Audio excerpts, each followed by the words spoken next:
Ok, bienvenue à tous et bienvenue sur le podcast Sport Santé Nutrition. Je m'appelle Médéric, je suis coach sportif et tous les dimanches je te permets d'augmenter tes performances sportives et de te transformer physiquement grâce au sport, à la santé et à la nutrition. Et aujourd'hui, on va parler d'entraînement fonctionnel. On va le comparer avec ce que c'est la musculation traditionnelle, l'entraînement traditionnel en musculation et en renforcement musculaire. Mais avant ça, même si tu sais pas ce que c'est, du coup, l'entraînement fonctionnel et la musculation traditionnelle, t'en fais pas, je vais tout expliquer. Mais avant ça, j'aimerais te poser la question de est-ce que tu t'es déjà blessé? Est-ce que ça t'est déjà arrivé de te blesser dans ta vie? Oui ou non? Si tu as répondu du coup non, c'est certainement parce que tu n'es pas sportif, que tu n'as jamais pratiqué beaucoup de sport dans ta vie, et que tu t'es peut-être même perdu sur l'application de podcast et que tu m'écoutes aujourd'hui. Est-ce que pour 99,9% des cas, quand on fait du sport régulièrement, on se blesse. C'est quelque chose qui est déjà arrivé à presque l'ensemble des sportifs qui se blessent même régulièrement. Et toi, si tu te blesses régulièrement, si tu as déjà vécu ça, c'est certainement que tu vis encore dans les années 70. Pourquoi je te dis ça? Parce que dans les années 70, si tu veux, c'était presque normal pour un sportif de se blesser. Ça faisait partie du processus à peu près normal de se blesser pendant l'entraînement, notamment pour les sportifs de bon et haut niveau. Forcément, pour quelqu'un qui fait une fois par semaine du sport, il peut arriver et passer à travers des blessures, mais pour quelqu'un qui fait du sport régulièrement, dans les années 70, voilà, c'était le processus qu'on considérait comme normal de se blesser. Voilà, il y avait toujours une part de peut-être que le sportif à cette séance d'entraînement-là va se blesser. C'était inévitable, mais maintenant, on n'est plus dans les années 70, on est en 2021 au moment où je tourne ce podcast, et du coup, grâce aux sciences du sport, on sait comment limiter le risque de blessure, et c'est exactement ce que tu vas découvrir dans cet épisode de podcast. Alors, comme prérequis, bien sûr, je pars du principe que tu as déjà écouté le podcast de la semaine dernière où je te parlais que justement un sportif qui cherche à s'améliorer, à performer, il est obligé d'intégrer des séances d'entraînement musculaire. C'est obligatoire. Si tu es justement un sportif qui cherche à s'améliorer, y a pas forcément, tout le monde n'est pas forcément dans ce cas-là. C'est-à-dire qu'il y a des personnes qui font juste du sport parce que ça les défoule, parce qu'ils ont envie de se vider la tête après le travail, qui cherchent pas à s'améliorer. Je sais pas, admettons, tu cours après le travail et que tu fais ton 30 minutes et que tu n'en as rien à faire de faire 2 km, 3 km, 4 km, 5 km en 30 minutes ou je sais pas, même plus. Il y en a des personnes, et il n'y a aucun jugement de valeur, qui ne cherchent pas à s'améliorer sur ce point-là et qui veulent juste se défouler. Ces personnes-là, je vais les exclure un petit peu du podcast. Alors si tu es curieux et que tu es dans ce cas-là, tu peux bien sûr continuer à m'écouter. Mais si tu es dans le cas où justement, toi tu cours, par exemple, tu cours, pour prendre l'exemple de la course, c'est un podcast de sport ici, donc c'est plus général que ça, mais par exemple, on va prendre l'exemple de quelqu'un qui court. Si tu cours 3 km et que tu aimerais courir 4 km en 30 minutes, puis 5, puis 6, puis 7, etc., tu es au bon endroit et du coup, dans la semaine dernière, je t'avais expliqué que tu étais obligé d'inclure dans ton entraînement de course à pied des séances d'entraînement musculaire. C'est obligatoire, c'est même un prérequis obligatoire. Dans un premier temps, pour passer à travers des blessures, comme tu vas le voir dans cet épisode-là. Dans un deuxième temps, pour progresser. Puisque justement l'entraînement musculaire en dehors de ton sport de prédilection va te permettre de progresser. Et pour ceux qui progressent et qui ne s'arrêtent plus, pour performer et pour pourquoi pas faire de la compétition pour certains d'entre vous. Donc voilà. Et ça, c'est un prérequis, c'est de faire un entraînement, plusieurs entraînements même, qui soient en dehors de ton sport spécifique. C'est une sorte de préparation physique si tu veux. Donc voilà. Donc je vais considérer que tu t'entraînes en dehors de tes séances spécifiques techniques, en dehors de tout ça. Donc qu'est-ce qu'on fait maintenant une fois qu'on veut intégrer justement ces séances de préparation physique, on va l'appeler comme ça. Qu'est-ce qu'on fait en dehors de l'entraînement? Pour t'expliquer ça, je vais faire un petit flashback parce que ça serait trop simple de t'expliquer ça comme ça et de prendre des raccourcis un petit peu. On va faire un petit flashback de comment ça se passait avant. ok, comment les sportifs s'entraînaient. Donc, quand je dis sportifs, là, je prends l'exemple de toujours les sportifs de haut niveau, puisque ce qui est valable pour le haut niveau est valable pour le sportif semi-pro. Ce qui est valable pour le semi-pro est valable pour l'amateur qui est passionné et qui veut progresser, etc., etc. Donc, on prend toujours l'exemple un petit peu du haut du panier, si tu veux, pour pouvoir expliquer tout le reste et pour pouvoir t'expliquer comment tu dois procéder pour avoir la meilleure méthodologie possible. Comment du coup ça se plaçait dans les années 70. Okay, dans les années 70, il n'y avait pas tout ce qui est boulot de préparateur physique, etc. Il y avait un entraîneur qui faisait tout, okay, qui faisait, par exemple, on va prendre l'exemple d'un tennisman, qui entraînait son sportif, son tennisman, et il l'entraînait sur le plan technique. C'est-à-dire qu'il faisait des smash, il faisait des coups droits, des revers, des montées au filet, etc., etc. Bon, je suis pas tennisman, mais je connais un petit peu le truc. Et voilà, ça se passait comme ça. C'est-à-dire que les séances de la semaine, c'était organisé sur technique, et peut-être un peu à la fin, un peu de physique, ok? Sauf en préparation de saison où là, il y avait quand même un gros travail physique pour avoir un peu le foncier, on appelle ça la caisse si tu veux, pour que le sportif il soit cardiovasculairement apte à faire les efforts que demande le tennis. Voilà, donc ça se passait comme ça. Donc il y avait presque que des entraînements techniques, ok? Donc des smash, des montées au filet, etc., et pas d'entraînement physique, c'est-à-dire que le sportif hormis en avant-saison, il allait très peu en salle de sport pour faire des choses de musculation, d'entraînement sportif, etc., d'entraînement musculaire et musculo-squelettique. Okay, donc vraiment pas travailler la technique, mais plus le physique. Donc il y en avait très peu. Et après les années 70, on s'est dit, ok, il y a une vision différente de l'entraînement qui est arrivée. C'était, et c'est là l'émergence aussi des préparateurs physiques, c'est que du coup, il y avait un staff où justement, il y avait un entraîneur, il y a toujours un entraîneur même à l'heure actuelle, et ce préparateur physique, il prenait le sportif en charge, c'est-à-dire qu'il y avait l'entraîneur qui faisait par exemple l'entraînement technique le matin, le physique l'après-midi ou l'inverse, etc. Donc ça faisait technique, physique, technique, physique, technique, physique. Presque autant entraînement physique que technique. Ok, donc là il y a eu un gros bouleversement.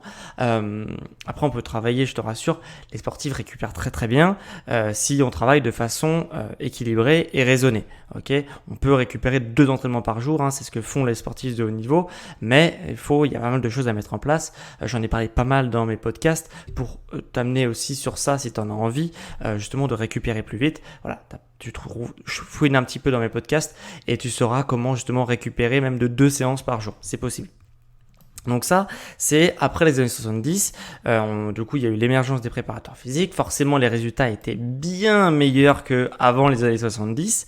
Les sportifs, il y a eu une explosion un petit peu des records et des sportifs et de la performance en règle générale.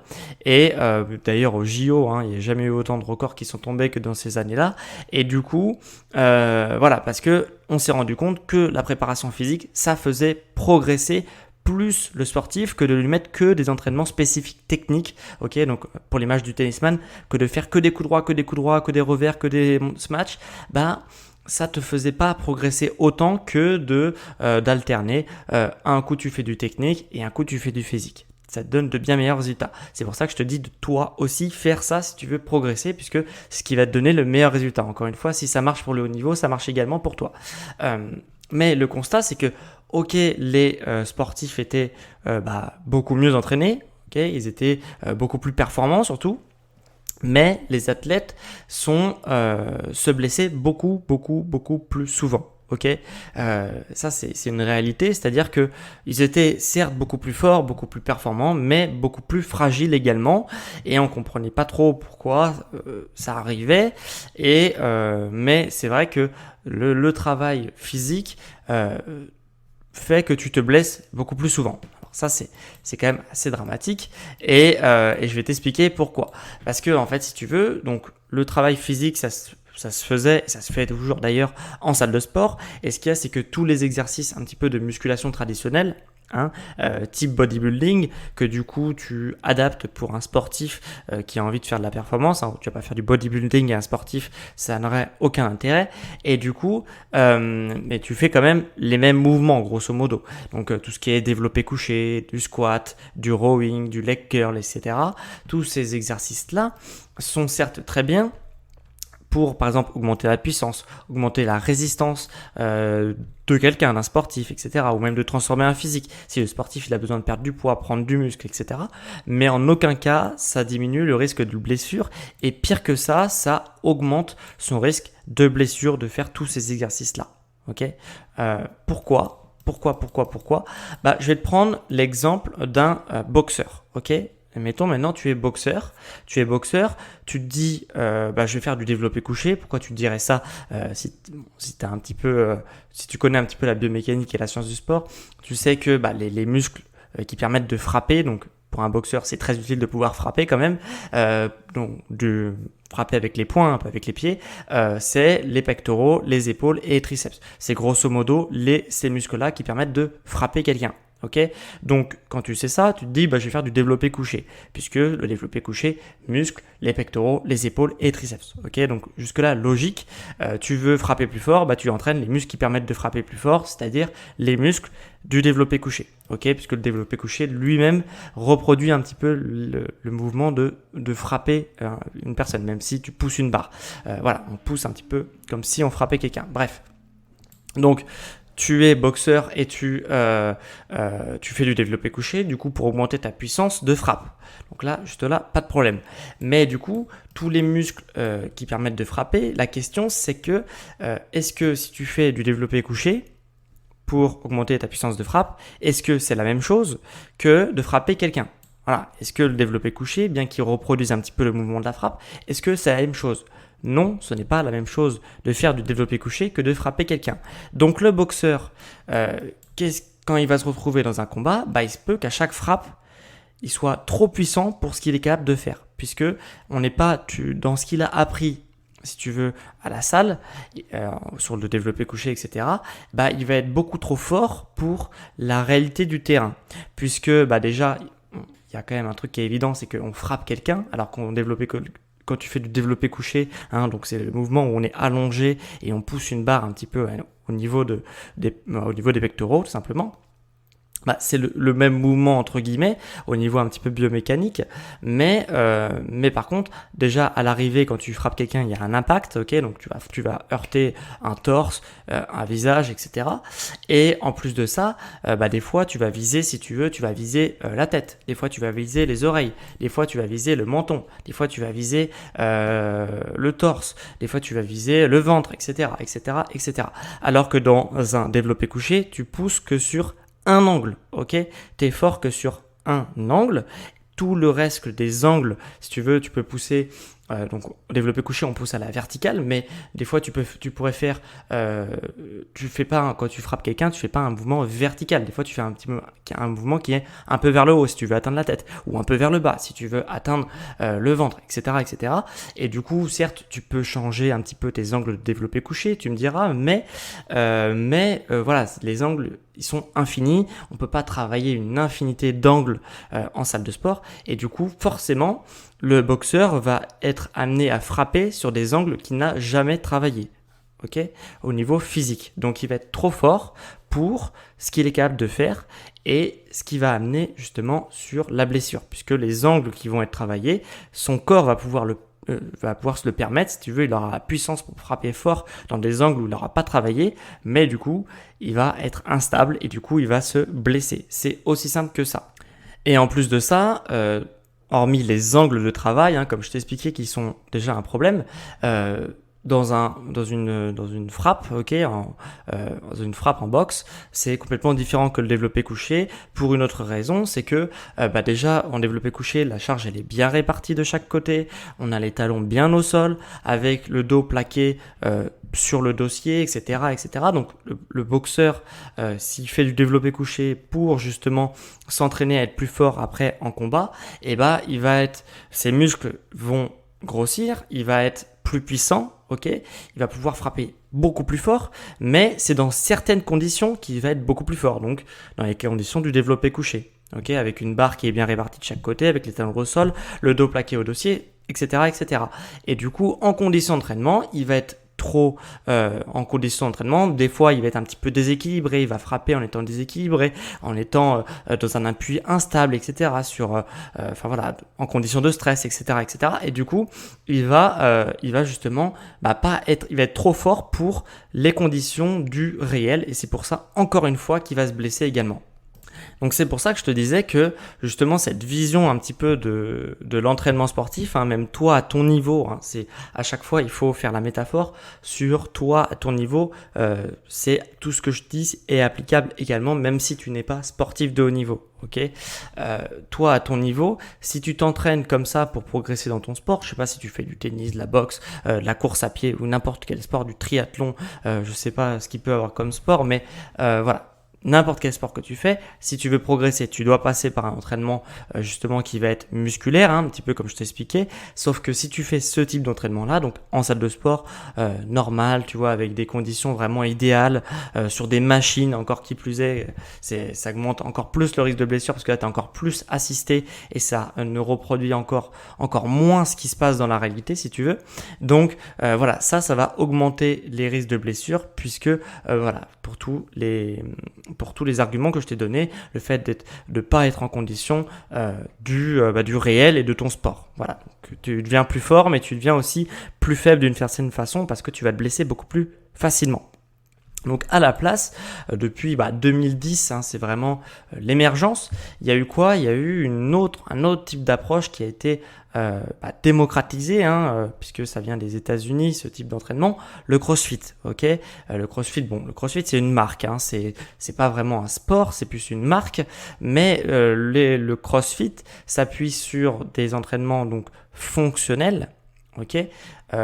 Qui est différent du coup de la musculation traditionnelle qui n'est absolument pas fonctionnelle. Là, le CrossFit qui est une marque qui n'est pas un sport, je le répète, et du coup s'inspire justement sur l'entraînement fonctionnel. Donc essayer d'apporter de la fonctionnalité à tout ce que tu vas pendant tes entraînements, ok, pour être beaucoup plus performant après en condition du réel. Donc le CrossFit, moi personnellement, je n'apprécie pas trop le pratiquer. Parce que justement les conditions où on la pratique en France et même aux États-Unis, enfin toute la marque un petit peu CrossFit, voilà, pour moi elles sont pas idéales, mais la méthodologie n'empêche est super intéressante et est vraiment excellente. C'est peut-être pour ça que ça plaît autant, puisque du coup la vision d'entraînement du CrossFit est beaucoup plus sensée par rapport à ce qu'on peut retrouver et comment ça peut aider les personnes justement dans leur préparation sportive. Donc si tu es sportif et que tu veux t'améliorer, déjà dirige-toi plus vers le CrossFit, ça sera mieux que rien, plutôt que vers de la muscu où tu vas faire des machines, etc.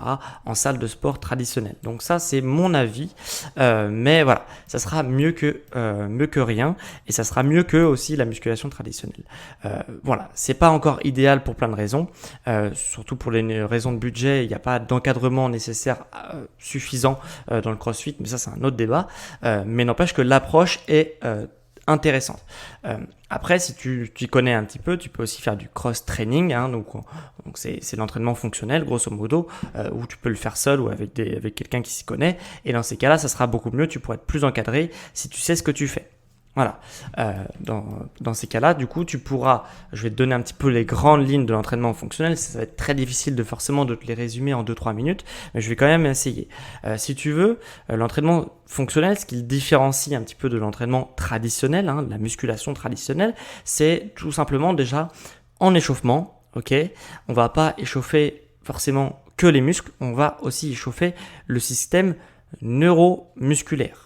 Ok, donc qu'est-ce que c'est que ça, le système neuromusculaire ? C'est-à-dire qu'en vrai, tu vas réapprendre durant l'échauffement, tu vas réapprendre à ton cerveau à faire des mouvements qui vont être primaires. Ok, qu'est-ce que j'entends par primaire ? Ça va être des actions que n'importe quel être humain est en capacité de faire à la naissance et qu'il va perdre, si tu veux, ou pas, ça dépend des gens, mais généralement les gens perdent ces actions-là durant leur vie, ok ? C'est des actions qui sont extrêmement simples et pourtant que les personnes n'arrivent plus à faire, comme marcher, courir, sauter, ramper, s'accroupir, etc., etc., etc. Voilà, et petit exemple tout bête, tu vas me dire, moi je sais marcher. Oui, tu sais marcher. Alors des fois, il y a des façons de marcher, il y a des façons. Des fois, si tu veux, avec ton environnement, tu t'es peut-être même pas rendu compte que tu ne marchais plus comme tu marchais à 5 ans peut-être, tu vois. Donc déjà, il y a du travail à ce niveau-là. Et même sur le fait, par exemple, de s'accroupir. Alors ça, c'est un test simple. Si tu es dans une rame de métro, ça va être un petit peu compliqué de faire le test pendant que tu m'écoutes.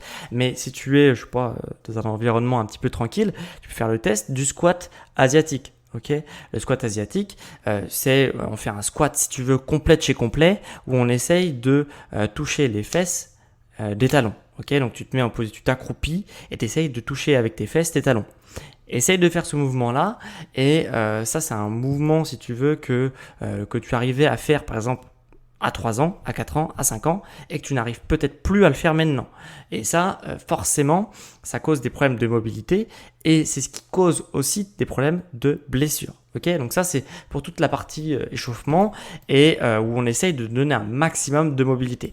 Et une fois qu'on a maîtrisé et remaîtrisé, réappris à faire toutes ces actions du coup neuromusculaires qui sont simples, on peut terminer par des mouvements qui sont plus complexes comme, je sais pas, marcher sur les mains par exemple. Ok, donc voilà, donc ça sert d'échauffement, de routine d'échauffement et du coup voilà, ça permet de rééduquer un petit peu le cerveau à bouger dans l'espace. Et c'est ça qui est fonctionnel, c'est apprendre à bouger correctement dans l'espace. Et c'est ça que n'apprend pas du coup toutes les zones, toutes les méthodes de musculation traditionnelles.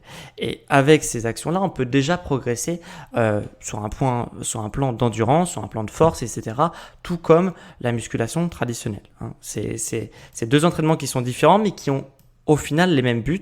Donc développer les qualités physiques du sportif, mais qui n'ont pas les mêmes méthodes. Okay. Et après, une fois qu'on a fait cet échauffement-là, donc une fois qu'on a réappris à bouger dans l'espace, qu'on a réveillé aussi la mobilité du sportif, après on va pouvoir rentrer dans le cœur de séance, où on a un entraînement qui est intense, qui est physique, et un petit peu comme le CrossFit, où on essaye de ne rendre pas un sportif fort sur un angle donné, hein, comme l'exemple du développé couché, où tu vas pousser la barre à l'horizontale, bien droit, sur ton dos calé sur un dossier, avec la barre qui pousse du coup à la verticale, pas à l'horizontale, etc., etc. Et bah du coup, on va essayer de bosser sur une multitude d'angles de travail pour par exemple développer les pectoraux, hein, comme l'exemple du développé couché. On va travailler sur une multitude d'angles et sur des appuis, sur des appuis qui sont instables, ok. Du coup, pour reproduire un petit peu les conditions de la réalité des choses en fait. Donc voilà, on va essayer justement de créer de l'instabilité, de pousser un petit peu au lieu de chercher justement le plus de kilos sur la barre possible. Donc on va se mettre dans des conditions idéales pour pousser de plus en plus lourd, etc. Là, on a la démarche qui est inverse, où on va pas essayer de pousser de plus en plus lourd, mais de pousser peut-être une charge. Au bout d'un moment, on sera obligé d'augmenter le poids parce que ça devient trop facile, mais de prendre une charge et d'essayer de la maîtriser sur l'ensemble des angles avant de passer sur la charge au-dessus. Ok, tu vois un peu la différence. C'est une approche qui est différente. Et du coup, quand le sportif se retrouve en situation réelle et en situation sportive, et du coup il maîtrise sa charge sur l'ensemble des angles et pas sur un seul angle. Et une fois qu'il a maîtrisé sur l'ensemble de ces angles, on passe au step au-dessus. Et au step au-dessus, on rajoute un peu de poids, de difficulté, d'appui instable, etc., etc., etc. Et le sportif progresse comme ça. Il progresse plus sur on rajoute 1 kilo, puis 1 kilo, puis 1 kilo, puis 1 kilo, puis 1 kilo, puis 1 kilo, un petit peu bêtement si tu veux. Donc voilà, c'est l'entraînement fonctionnel, c'est ça, c'est un entraînement du coup qui va être fonctionnel parce que justement il reproduit un petit peu les conditions du réel. Et pour ça du coup on a besoin, ce qui est en plus génial, c'est qu'on a besoin de pas beaucoup de matos. On a besoin grosso modo de TRX, ok, donc c'est des sangles de suspension que tu peux accrocher n'importe où, justement pour créer de l'instabilité. On a besoin de kettlebell. Le kettlebell, c'est un outil absolument fabuleux que je croyais savoir utiliser il y a quelques années et que j'ai réappris à utiliser maintenant depuis un petit moment, mais que j'ai réappris quand même à utiliser, et des élastiques, etc. Le kettlebell, alors il y a beaucoup de sangles de suspension, normalement les gens voient. Le kettlebell, il y en a beaucoup qui ne savent pas ce que c'est. Tu taperas sur internet, ça sera plus simple, mais c'est une sorte de petite boule avec une poignée au-dessus qui permet de faire des mouvements assez complexes et très fonctionnels. Voilà. Donc voilà ce que c'est l'entraînement fonctionnel, hein, donc l'entraînement qui se calque justement aux conditions du réel et à la réalité du sportif et de son entraînement et de ses performances. Voilà, si tu veux, je peux te le résumer comme ça, et du coup c'est une approche qui est beaucoup plus moderne. Et du coup pourquoi cette approche, j'en finirai par là, pourquoi cette approche pour moi n'est pas plus démocratisée, parce que ça paraît plus magique, magique parce que du coup le sportif progresse, mais il n'est plus blessé. Pourquoi du coup on continue à matraquer sur une méthode qui marche à moitié, ok, donc qui marche en termes de développement des qualités physiques, mais qui ne va pas marcher sur du long terme, puisque le sportif, au bout d'un moment, il va se blesser. Donc pourquoi cette approche elle n'est pas plus démocratisée? Tout simplement parce que déjà c'est une toute petite partie des gens qui le pratiquent. Alors forcément ça met du temps à émerger, ok, parce que parmi les gens qui s'entraînent, ok, il y en a 90%, 95% qui vont avoir un abonnement en salle de sport et qui vont faire de la musculation traditionnelle, et il y en a peut-être que 5% qui vont faire du crossfit, ok. Donc déjà c'est beaucoup plus courant de trouver quelqu'un qui est inscrit à la salle de sport que quelqu'un qui est inscrit à une salle de crossfit. Donc déjà il faut le temps que ça émerge. Et après il y a une réalité aussi, c'est que les résultats ils sont beaucoup plus longs à obtenir, ok, par ce type d'entraînement. C'est du long terme, c'est pas du court terme, et du coup forcément dans un monde, si tu veux, hein, pour faire un petit peu de philosophie, où l'image de soi elle n'a jamais été aussi importante, ok. Les gens ont un besoin de reconnaissance, un besoin aussi de reconnaissance de leur image, ok, notamment à travers les réseaux sociaux. Et la réalité des choses, c'est que c'est beaucoup plus facile de faire de la musculation traditionnelle et de promouvoir son physique sur les réseaux sociaux que par exemple de marcher sur les mains, ok. C'est beaucoup plus facile de transformer son corps que de marcher sur les mains, hors exception quand on est sportif en tout cas. Donc voilà, c'est quelque chose qui met du temps, et c'est beaucoup plus facile de montrer une photo d'un physique qui du coup s'obtient beaucoup plus rapidement avec de la musculation traditionnelle que de l'entraînement fonctionnel. Néanmoins, l'approche du coup de l'entraînement fonctionnel est beaucoup plus long terme, peut être réalisée notamment toute sa vie, ok, ce qui n'est pas non plus le cas après 40-50 ans. Ça peut être compliqué la musculation traditionnelle, alors que l'entraînement fonctionnel, lui, permet justement de se sentir bien et de se sentir beaucoup mieux tout au long de sa vie. Et le sportif, lui aussi, en tire des bénéfices, comme je te l'ai montré. Mais voilà, tout le monde y tire parti à n'importe quel âge. Et c'est ça qui fait sa force. Mais c'est beaucoup plus long à obtenir des résultats qui sont concrets. Et ça fait faire des résultats qui vont être linéaires sur du long terme, alors que l'entraînement musculaire traditionnel va te faire des résultats qui vont être exponentiels jusqu'à un certain point. C'est la blessure, malheureusement, très très très souvent. Voilà. Donc voilà la différence entre l'entraînement fonctionnel et la musculation traditionnelle. Voilà, je t'ai expliqué un petit peu ce que j'en pensais, comment je voyais les choses. Libre à toi justement de ne pas être d'accord avec moi, mais dans ces cas-là, tu n'as qu'à m'écrire un commentaire, ou m'écrire un message privé sur Instagram ou quoi. C'est @sport santé nutrition podcast sur Instagram si tu veux me poser des questions. Tu peux aussi me lâcher un avis 5 étoiles si le podcast t'a plu, ok, ou même écrire un avis sur mon podcast sur Apple Podcast, et dans ces cas-là pour me faire un retour sur l'émission et sur l'épisode. Maintenant, si tu vois que toi, tu as une approche du coup de l'entraînement fonctionnel, cette approche d'entraînement fonctionnel te plaît, et que du coup, peut-être que tu stagnes dans ta pratique sportive, que tu as envie de passer un palier, que tu veux te challenger, que tu veux plus être blessé, ok. Moi, ce que je te propose, c'est de prendre un rendez-vous, ok, un rendez-vous personnalisé avec moi de 30 minutes à peu près. Hein, ça dépend si on est bavard oui ou non, mais grosso modo, ça va être aux alentours d'une 30aine de minutes où justement tu vas m'expliquer un petit peu ta situation et moi je vais te filer des conseils pour t'aider au maximum, pour te faire passer un cap dans ta pratique sportive. Et à la fin de ce rendez-vous, je vais être très honnête avec toi, je te proposerai aussi mes services d'accompagnement personnalisé haut de gamme à distance pour justement t'accompagner au quotidien dans ta pratique sportive et dans ta transformation physique, préparation physique, etc. etc. Donc voilà, il ne faut pas hésiter, tu as un lien du coup qui est en description pour prendre rendez-vous. Ou alors si le lien en description ne marche pas, tu peux aussi te rendre sur mon site sportsanténutrition.com. Tu vas sur l'accueil et tu cliques pour prendre rendez-vous. Voilà, donc on a fini pour les différences entre l'entraînement fonctionnel et la musculation traditionnelle. J'espère que ça t'a plu. Si ça t'a plu, lâche 5 étoiles sur Apple Podcast. Et on se retrouve du coup dimanche prochain à midi pour un prochain épisode sur Sport, Santé et Nutrition. Ciao les sportifs!